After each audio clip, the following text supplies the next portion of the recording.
พามาเฮ็ดพันยอหรือว่าก๋วยเตี๋ยวลุยส่วนนั่นเองทุกคนคุ้นๆกับซื้อได้เด้เนาะก๋วยเตี๋ยวลุยส่วนบ่หรือว่าพันยอหรือว่าพันผักใส่แผ่นยอเนาะก็สิเบาแตกต่างกันไปทุกคนมาเฮ็ดกันเลยก่อนอื่นเราต้องไปทอดไข่เด้อทุกคนเด้อทอดไข่เป็นแผ่นแล้วเพื่อจะมาซอยเป็นไข่เส้นนี่บ่แม่นไข่ไปบูชาอีหยังเลยเด้เป็นไข่แผ่นที่เฮามาซอยเป็นเส้นๆเนาะตัวนี้เฮาจะใช้เป็นท็อปปิ้งของเป็นเครื่องเคียงของการผัดยอหรือว่าก๋วยเตี๋ยวลุยส่วนเฮาเลยทุกคนเนาะก็จะเบิ่งวิธีทอดไข่น้ำมันเล็กน้อยทุกคนแต่ว่าหม้อให้ร้อนเนาะหม้อให้ร้อนเพื่อมันจะขยายความบางให้มันเสมอกันทุกคนเพราะว่าเฮาจะเฮ็ดให้มันเป็นแผ่นบางๆเสมอกัน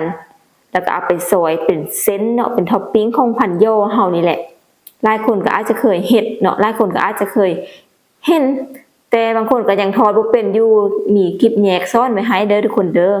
ทอดไข่ให้เป็นแผ่นแบบนี้บ่ให้แตกบ่ให้หักให้ความหนาหันเสมอกันเนาะทุกคนเนาะ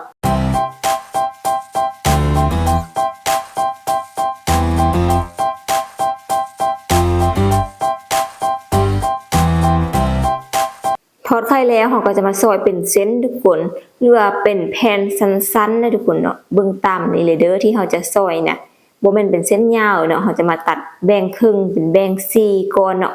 เพราะว่าเราจะเฮ็ดให้พอดีคำพอดีกับแผ่นย่อเฮาให้เลยทุกคนเนาะถ้าว่าแผ่นใหญ่นี่ก็อาจจะสไลด์ยาวมาเลยเนาะแต่ตัวนี้เป็นแผ่นน้อยเนาะเราใส่ย่อเป็นแผ่นน้อยแล้วก็จะมาคั่วซีนหรือผัดซีนนั่นเองทุกคนใส่เป็นซีนหมูบดหรือว่าใส่เป็นซีนหมูสับก็ได้เลยทุกคนเด้อเนาะให้มันมุนๆค่อนข้างอาจจะมุนเนาะกับถ้าเฮาบ่ซื้อหมูบดมาเฮาก็มาสับเอาทุกคนปรุงรสด้วยขนอหรือว่ารสดีน้ำตาลเนาะแป้งนัวเนาะทุกคนเนาะ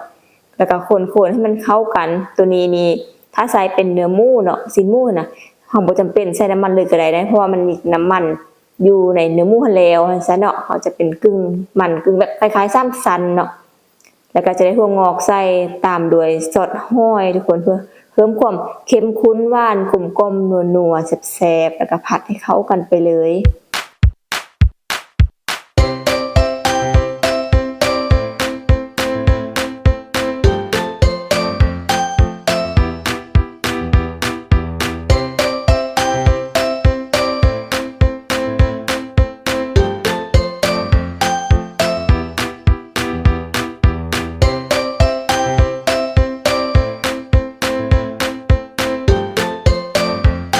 ไข่แล้วผัดซีนแล้วทุกคนเราก็จะมาเกี่ยม